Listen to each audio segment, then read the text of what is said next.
Anoop accident ആയ കാരണം അവിടുന്ന് ആരും വരുമെന്ന് തോന്നുന്നില്ല. അവരൊന്നും ഇല്ലാതെ ഈ വിവാഹം നടക്കാന്നൊക്കെ പറഞ്ഞ എന്റെ വീട്ടുകാരെ ഞാൻ പറഞ്ഞ് മനസ്സിലാക്കിക്കോളാം. ഇപ്പോ ഞാൻ പറഞ്ഞതിൽ ഒരു തീരുമാനം എല്ലാവരും ചേർന്ന് എടുക്കണം.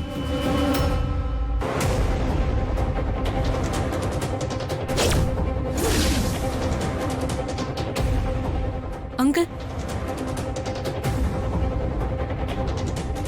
പറഞ്ഞതിൽ കാര്യമുണ്ട്. അവരൊക്കെ ഇങ്ങനൊരു അവസ്ഥയിലായിരിക്കുമ്പോ ഇവിടെ ഒരു മംഗളകർമ്മം നടത്തുന്നത് ശരിയായിട്ട് എനിക്കും തോന്നുന്നില്ല. സച്ചിയേട്ടനും അർച്ചനേട്ടത്തെയും എങ്ങനെയാ സന്തോഷമായിട്ട് ഇതിൽ പങ്കെടുക്കുന്നത്?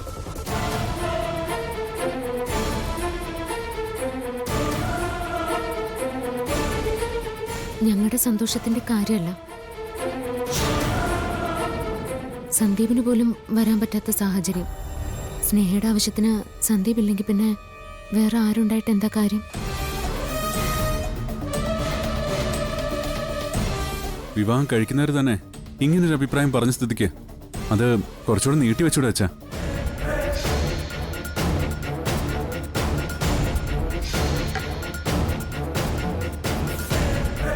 അർച്ചന ഇന്നലെ ഈ കാര്യം സൂചിപ്പിച്ചപ്പോൾ തന്നെ ഞാൻ അതിനെക്കുറിച്ച് ആലോചിച്ചു.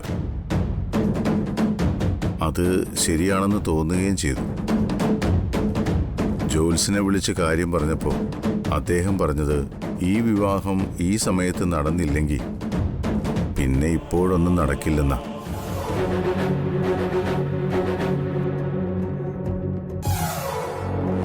പിന്നീട് നമ്മളായിട്ട് നടത്തിയാൽ അത് വലിയ ദോഷമുണ്ടാകുമെന്നും പറഞ്ഞു.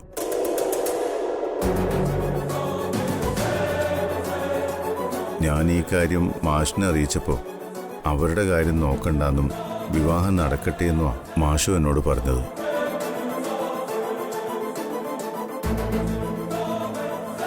ആതിരയുടെ കാര്യം നമ്മൾ പ്രതീക്ഷിച്ച തന്നെയാണ്. അപ്രതീക്ഷിതമായി ഞെട്ടിയത് അനൂപിന്റെ കാര്യത്തിലാണ്. അറിഞ്ഞത് വെച്ച് നോക്കുമ്പോൾ അനൂപ് പൂർവ്വസ്ഥിതിയിലേക്ക് തിരികെ വരാൻ കുറേ നാളെടുക്കും.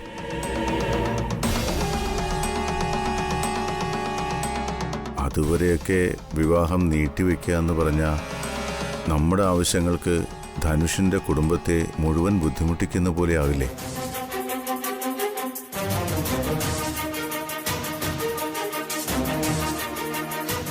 ധനുഷിനിങ്ങനെ തോന്നിയതും വന്നു പറഞ്ഞതും നല്ല കാര്യം തന്നെയാ.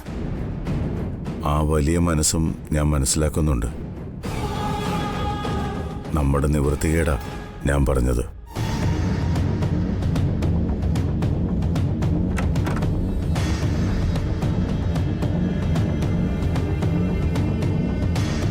എന്താച്ചാ എല്ലാരും കൂടി തിരക്കിട്ട ചർച്ചയിലാണല്ലോ.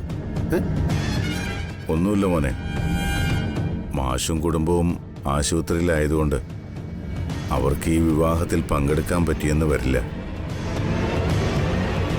ധനുഷടക്കം ഇവരുടെയൊക്കെ അഭിപ്രായം വിവാഹം നീട്ടിവെക്കണമെന്നാ. ജ്യോത്സ്യം പറയുന്നത് ഇപ്പം നടക്കണമെന്നും മാഷും പറയുന്നത് വിവാഹം നടക്കട്ടെ എന്നാ. എന്താ നിന്റെ അഭിപ്രായം?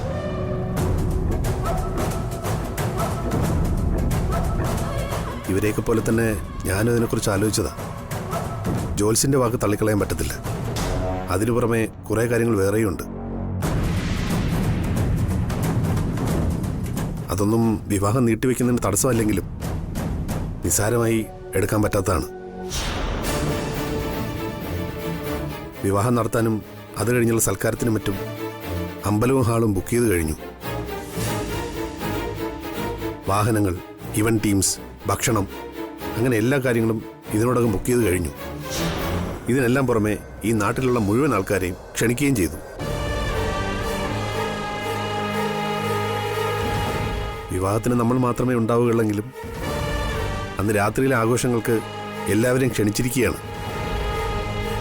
വിവാഹം മാറ്റിവെക്കുന്ന കാര്യം എല്ലാവരെയും അറിയിക്കാൻ പോലും സമയം കിട്ടത്തില്ല.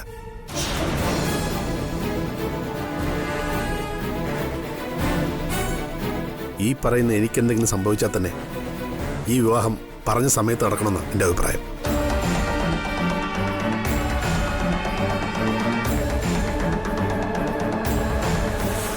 ചെയ്യാൻ പറ്റുന്നൊരു കാര്യം നമ്മൾ ഉദ്ദേശിച്ച ആഡംബരം കുറയ്ക്കുക എന്നുള്ളതാണ്. പക്ഷേ വിവാഹ ചടങ്ങ് നടത്തണം.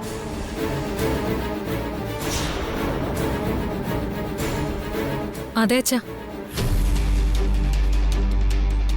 ഇങ്ങനെയൊക്കെ ഉണ്ടാവുമെന്ന് കരുതിയല്ലോ നമ്മളിതൊന്നും തീരുമാനിച്ചത്. ഇനി 4 ദിവസമേ ഉള്ളൂ വിവാഹത്തിന്. ഇനി ഈ പറഞ്ഞ കാര്യങ്ങളൊക്കെ ക്യാൻസൽ ചെയ്യാൻ പോലും സമയമില്ല. പിന്നെ മാഷു അനുവാദം തന്ന സ്ഥിതിക്ക് അങ്ങനൊരു ആലോചനയിലേക്ക് പോകേണ്ട ആവശ്യമില്ലെന്നാ എൻ്റെ ഒരു അഭിപ്രായം.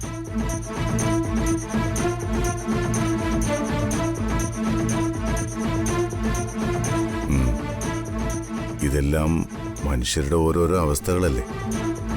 ധനുഷും സ്നേഹയും ഇനി ആ കാര്യങ്ങൾ ഓർത്ത് വെറുതെ ടെൻഷൻ ആവണ്ട. നമുക്ക് പറഞ്ഞ സമയത്ത് തന്നെ വിവാഹം നടത്താം.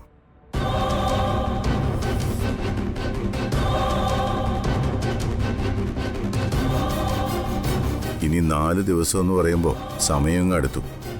ബാക്കി കാര്യങ്ങൾ എന്താണെന്ന് വെച്ചാൽ അതുമായിട്ട് മുന്നോട്ട് പോവാം. അച്ഛാ, കൂടുതൽ കാര്യങ്ങൾ ചെയ്തു കഴിഞ്ഞു. ഇനി എല്ലാവർക്കും ഡ്രസ്സുകളും ആഭരണങ്ങളും വാങ്ങണം. അതിനെയും നീട്ടിക്കൊണ്ടുപോയാൽ ശരിയാവത്തില്ല. ഇന്ന് തന്നെ പോയാലോ എന്നാലോചിക്കുക. ഇന്ന് തന്നെ എല്ലാവരുമായിട്ട് പൊയ്ക്കോളൂ. അപ്പൊ അവരവർക്ക് ആവശ്യമുള്ളത് അവർക്ക് തന്നെ എടുക്കാമല്ലോ. ഞാൻ വരുന്നില്ല.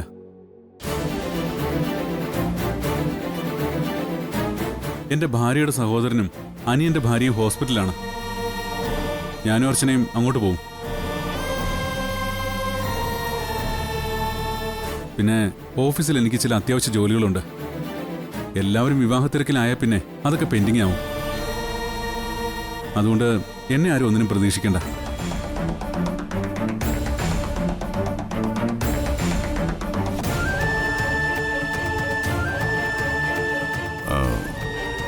അവൻ വരുന്നില്ലെങ്കിൽ വരണ്ട. നിങ്ങൾ എല്ലാവരോടും പോയിട്ട് വാ. ഓരോരുത്തരും ഇങ്ങനെയായാൽ എന്ത് ചെയ്യാൻ പറ്റും?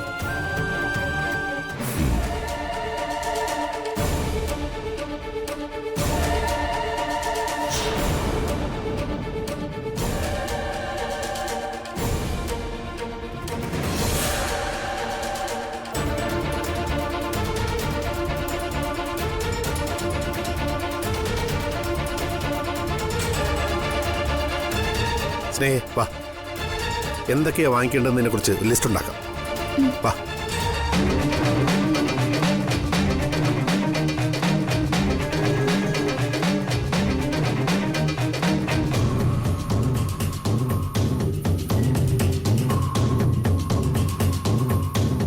ഒരു ലെവലേശ ഉളുപ്പില്ലാതെ നിന്നോട് ഞാനൊരു കാര്യം പറയട്ടെ.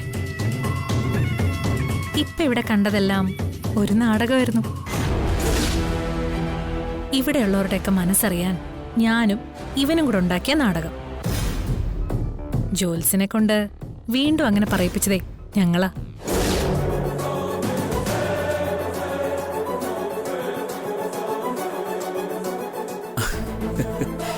തിരികെ എന്തെങ്കിലും പറയാനോ എന്തെങ്കിലും ഒരു ആയുധം എടുത്ത് പ്രയോഗിക്കാനോ കഴിയാതെ ഇങ്ങനെ നിരായുധിയായി നിൽക്കുന്ന ഒരു കാഴ്ച വളരെ മുൻപേ ഞാൻ സ്വപ്നം കണ്ടതാ. ആ വിദൂര സ്വപ്നം ദാ ഇപ്പൊ എന്റെ മുന്നിൽ ഇങ്ങനെ ഇരുകാലിൽ നിൽക്കുന്ന കാണുമ്പോ മനസ്സിൽ സന്തോഷം തോന്നുന്നുണ്ട്. എനിക്ക് അർച്ചനെ ഭയങ്കര ഇഷ്ടമാ. ഇഷ്ടമെന്ന് പറഞ്ഞാ വലിയ ഇഷ്ടം. ഏതൊരു കാര്യം തീരുമാനിച്ചാലും 2-1 അറിഞ്ഞിട്ടേ ഇനി പുറകോട്ടുള്ളൂ എന്ന ആ വാശിയാണ്. അതാണ് ആ ഇഷ്ടത്തിന് കാരണം. ഞാനിടയ്ക്ക് ആലോചിക്കും, അർച്ചന കൂടി നമ്മളോടൊപ്പം ഉണ്ടായിരുന്നെങ്കിൽ എന്ന്. താല്പര്യമുണ്ടെങ്കിൽ കൂടെ കൂടാൻ കേട്ടോ. ചിരിച്ചുകൊണ്ട് ചതിക്കുക, സ്നേഹം നടിച്ച് വെട്ടി വീഴ്ത്തുക, എല്ലാവരെക്കാളും പണത്തെ സ്നേഹിക്കുക, ഇതൊക്കെയാണ് ഞങ്ങളോടൊപ്പം കൂടാനുള്ള യോഗ്യത. എനിക്ക് 2 ദിവസം കൽപ്പിച്ചു തന്നയാൾക്ക് ഞാൻ 4 ദിവസം തിരിച്ചു തരുന്നു. എന്റെ സ്നേഹയുടെയും വിവാഹം മുടക്കാൻ. എല്ലാവരും കാണട്ടെ അർച്ചനയുടെ വാശിയും എടുക്കുമൊക്കെ.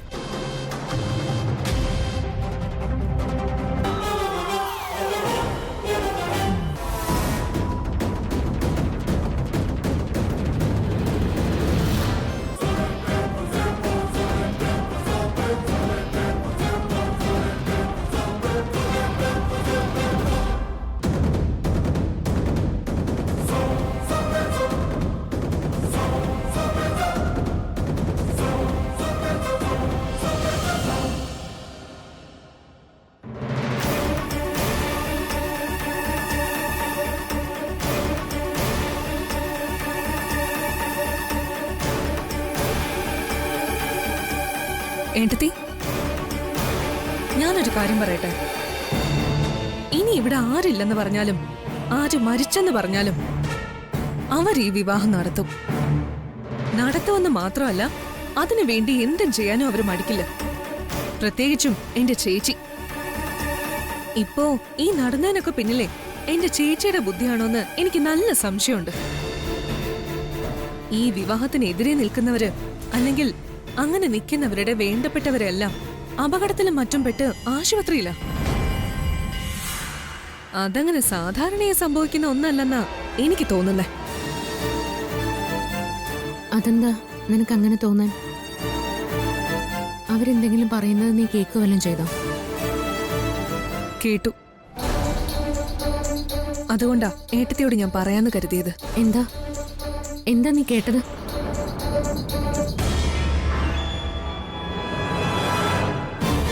അവളെ വല്ലതും ചെയ്തിട്ടും പ്രത്യേകിച്ച് കാര്യമൊന്നുമില്ല.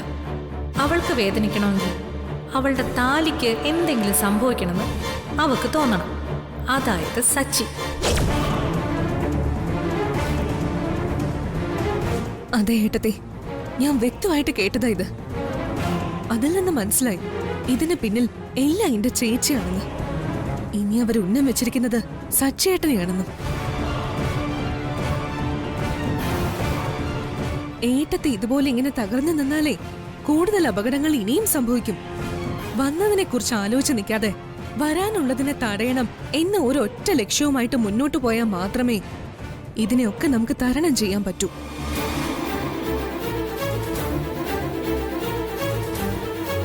അനൂപേട്ടന്റെ അപകടം നടന്ന സ്ഥലത്തേക്ക് വെറുതെ ഒന്ന് ഏട്ടത്തി പോണം.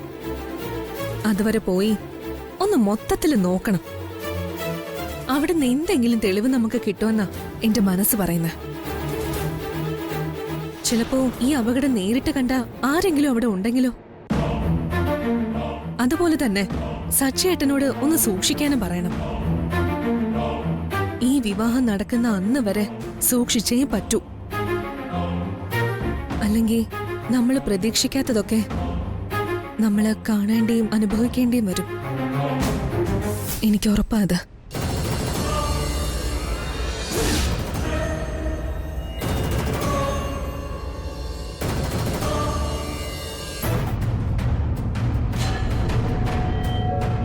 സ്നേഹേ, ഒരുങ്ങി കഴിഞ്ഞില്ലേടി ഇതുവരെ?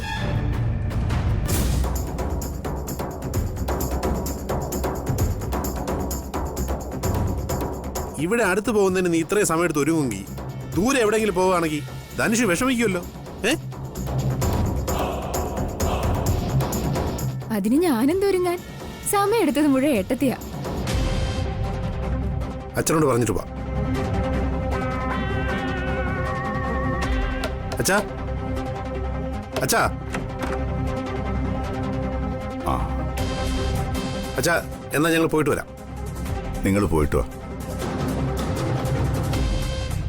ഇവൾക്ക് എന്താണോ വേണ്ടത് അതെല്ലാം വാങ്ങിച്ചു കൊടുക്കണം. പിന്നീട് ആരും കുറവ് പറയരുത്. ഇവള് പറയുന്നത് മാത്രമല്ല, എന്റെ ഇഷ്ടത്തിനുള്ളത് കൂടി വാങ്ങിക്കൊടുക്കാനാണ് ഞാനും കൂടി പോകുന്നത്.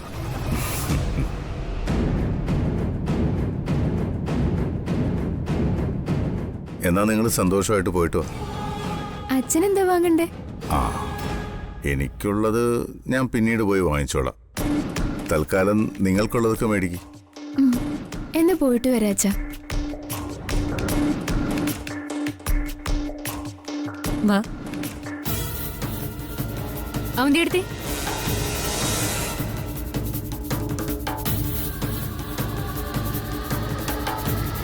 എനിക്ക് എടുത്തിയോട് ഒരു കാര്യം പറയണമായിരുന്നു. എന്താ മോളെ, അത്രയ്ക്കും രഹസ്യമാണോ? രഹസ്യമൊന്നും അല്ല അച്ഛാ. എന്നാ നിങ്ങൾ നടക്ക്, ഞാനിപ്പോ വരാം. ഉം.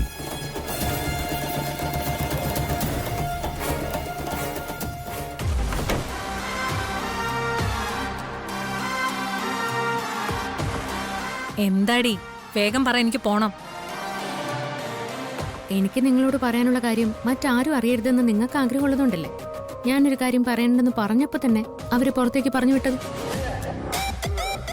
നിന്നോട് ഞാൻ പറഞ്ഞു, നിന്റെ ഡയലോഗ് കേൾക്കാൻ എനിക്ക് സമയമില്ലാന്ന്. പറയാനുള്ളത് എന്താന്ന് വെച്ചാൽ ഒന്ന് വേഗം പറഞ്ഞു തൊലയ്ക്ക്. എനിക്കൊരു കാര്യം മാത്രം അറിഞ്ഞാൽ മതി. അനൂപേട്ടന്റെ അപകടത്തിന് പിന്നിൽ ഏതെങ്കിലും തരത്തിൽ അവന്തിക എന്ന നിങ്ങൾക്ക് എന്തെങ്കിലും പങ്കുണ്ടോന്ന്. ആ അപകടം അവന്തിക ആസൂത്രണം ചെയ്തതാണോ എന്ന്. ആണെങ്കിൽ അതിന്റെ പിന്നില് ഞാനാണെന്ന് പറഞ്ഞാ നീ എന്ത് ചെയ്യും? എങ്കിൽ വേണ്ടപ്പെട്ടവരെ നോവിക്കാൻ ഞാനും തുടങ്ങും. നീ അതിനെക്കുറിച്ച് കൂടുതൽ ആലോചിക്കുന്നു വേണ്ട. അനൂപിന്റെ ആ അപകടമായിട്ട് എനിക്ക് യാതൊരു ബന്ധവുമില്ല. ഒരു ബന്ധവുമില്ലെന്ന് ഞാൻ പറഞ്ഞാ നീ വിശ്വസിച്ചേ പറ്റൂ. കാരണം ഞാനായിരുന്നു അതിന് പിന്നിലെങ്കിൽ നിന്റെ ചേട്ടൻ ഇപ്പൊ ജീവനോടെ കാണില്ലായിരുന്നു. ജീവിതം, മരണം, ഇത് രണ്ടിന്റെ ക്രെഡിറ്റേ അവന്തികയ്ക്കുള്ളൂ. ഇതിനിടയിലുള്ള ഈ കൈയൊടിക്കലും കാലൊടിക്കലും ഒന്നും ഞാൻ ആലോചിക്കാറേ ഇല്ല. അതുകൊണ്ട് നിന്റെ ചേട്ടൻ ശ്രദ്ധയില്ലാതെ എവിടെയെങ്കിലും വണ്ടി ഓടിച്ച് കയറ്റിയ കാര്യവും ചോദിച്ചോണ്ട് എന്റെ അടുത്തേക്ക് വരണ്ട. അതിന് നീ ഇത്രമാത്രം ടെൻഷൻ ആവാനൊന്നും ഇല്ലല്ലോ. ജീവൻ തിരിച്ചു കിട്ടിയതിന് ഈശ്വരന് നന്ദി പറയല്ലേ വേണ്ടത്. പിന്നെ സച്ചിയോടൊന്ന് സൂക്ഷിക്കാൻ പറയണം. വിവാഹം, വീട് പണി, അങ്ങനെ നല്ല കാര്യങ്ങൾ നടക്കുമ്പോഴൊക്കെ ഇങ്ങനെ ചില ആളുകൾക്കൊക്കെ അപകടം പറ്റും. ആൾക്കാരുടെ കണ്ണീറുകൊണ്ടുണ്ടാവുന്നതാ. അങ്ങനെയുള്ള കണ്ണീറിൽ സച്ചിയോട് പോയി പെടരുതെന്നൊന്ന് പറയണം. അത് മറ്റൊന്നും കൊണ്ടല്ല. ഇനിയിപ്പോ അവൻ എന്തേലും സംഭവിച്ചാലും നീ ഇതുപോലെ എന്റെ മുമ്പിൽ വന്ന് നിൽക്കാതിരിക്കാനാ. നിന്റെ ഈ CID പണിയൊക്കെ നിർത്തി നീ നിന്റെ ഭർത്താവിന്റെ ആയുസിന് വേണ്ടി പ്രാർത്ഥിക്കാൻ നോക്ക്. ചിലപ്പോ ഈശ്വരൻ കേട്ടാലോ. ഒരു സംശയക്കാരി വന്നേക്കുന്നു.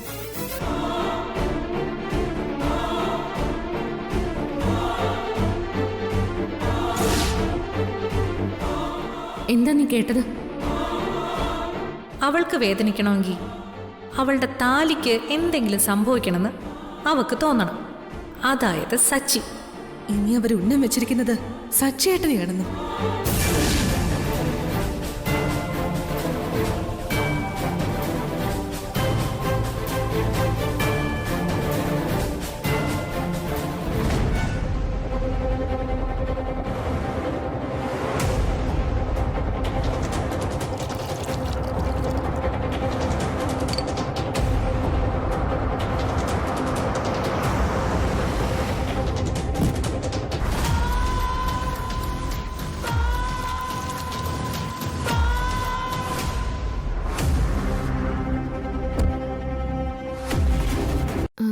ഇവിടെയാണോ ഇന്നലെ ആക്സിഡന്റ് നടന്നത്? അതെ, ഇവിടെ തന്നെയാ. ആ ഇടിച്ച വണ്ടി ഇവിടെ അടുത്തുള്ളത് വല്ലതാണോ? എനിക്കറിയില്ല. ശബ്ദം കേട്ട് ഞാൻ നോക്കുമ്പോഴേക്കും ആ വണ്ടി അങ്ങ് പോയി. നിങ്ങളാരാ? എന്റെ ഏട്ടനായിരുന്നു വണ്ടി ഇടിച്ചതേ. എന്നിട്ട് ഇപ്പൊ എങ്ങനെയുണ്ട്? കാലില് നല്ല പരിക്കുണ്ട്, ഹോസ്പിറ്റലിലാ. ജീവനോടെ ഉള്ളത് എന്റെ ഭാഗ്യം. ഇവിടുന്ന് കൊണ്ടുപോയപ്പോ ഞാൻ കരുതി ആള് തീർന്നു കാണുമെന്ന്. അങ്ങനെയുള്ള ഇടിയല്ലായിരുന്നോ? ചേട്ടനല്ലേ പറഞ്ഞതൊന്നും കണ്ടില്ലായിരുന്നു. പിന്നെ എങ്ങനെ നല്ല ഇടിയായിരുന്നെന്ന് മനസ്സിലായി? അതിപ്പോ കാണണമെന്നില്ലല്ലോ. ഞാൻ വേഗം ചെന്ന് നോക്കിയപ്പോ നിങ്ങളുടെ ചേട്ടന്റെ കിടപ്പ് കണ്ട് പറഞ്ഞതേ ഉള്ളൂ.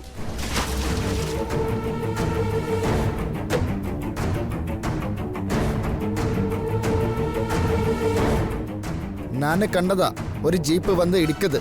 कुछ देर तक वो जीप उतर खड़ा था। നിന്നോട് ആരെങ്കിലും വല്ലതും ചോദിച്ചോടാ? നീ നിന്റെ നാവും വെച്ച് മിണ്ടാതിരുന്നോണം. ദേ കൊച്ചേ, ഇവിടെ ആർക്കും ഒന്നും അറിയില്ല. ദേ ആ വീട്ടിൽ ക്യാമറയുണ്ട്. പിന്നെ കൊച്ചിന് വല്ലതും അറിയണമെങ്കിൽ ദേ ആദ്യം പോയി നോക്കണം.